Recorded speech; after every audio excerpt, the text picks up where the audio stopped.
Welcome to lecture number 5 of Vibe Coding 101 crash course.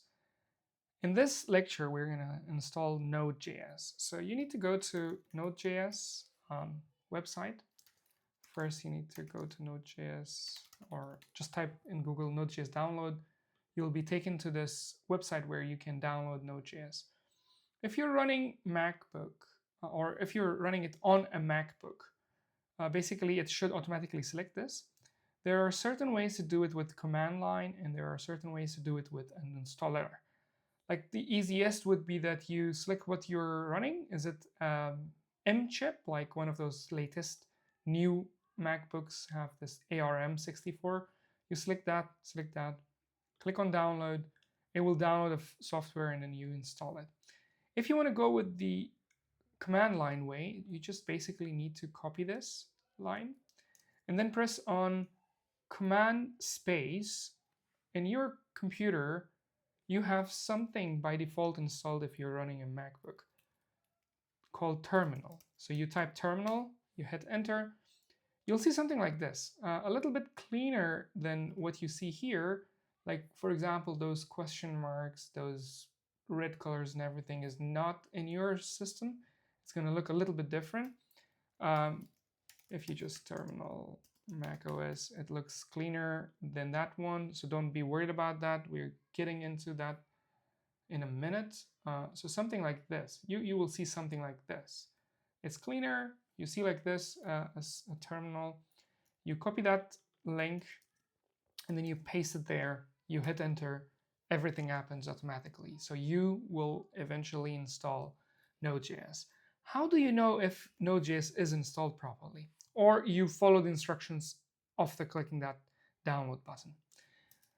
And then you come in this terminal that you opened, you type node space. I'm going to just zoom it in so that you can see it better. And then -v. If you hit enter, you should see a number in here.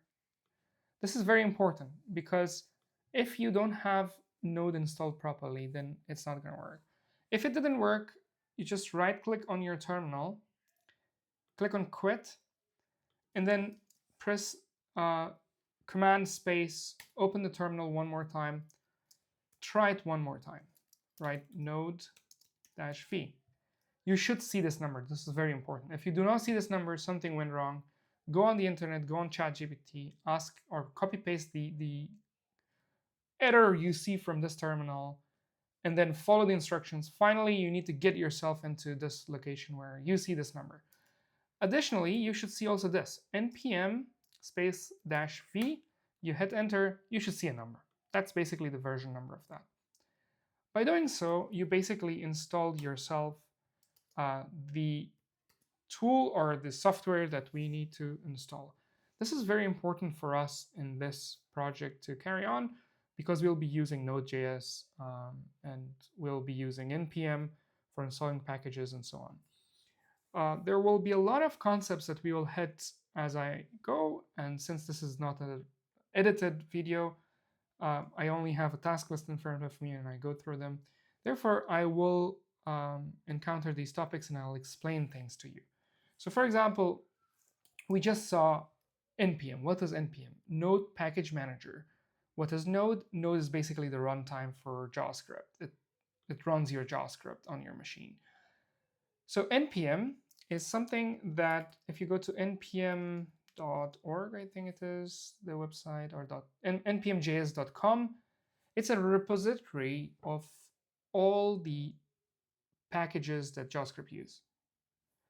It basically is a repository of, I don't know, maybe millions of packages on the internet that you can install when you're building applications. When you're building web and mobile applications, you click cursor or you open your terminal, you type a command, npm, and then something. We'll see that in the future videos. It basically is a software that sits on your computer that goes and installs packages for you. And what we have seen earlier with, for example, with Replit, and we built this emoji storm thingy, it under the hood already did those steps for us. So it was executing npm install somewhere. And when npm install happens, it basically goes and then picks something from a specific file called package.json. I'm not seeing that right now. It started running. So it's called package.json. So this is basically a file that npm takes and then installs all of these so-called dependencies. All you need to know for right now is that the software that you installed, npm, is responsible for installing all the dependent software for your application. With that, I'm looking forward to see you in the next one.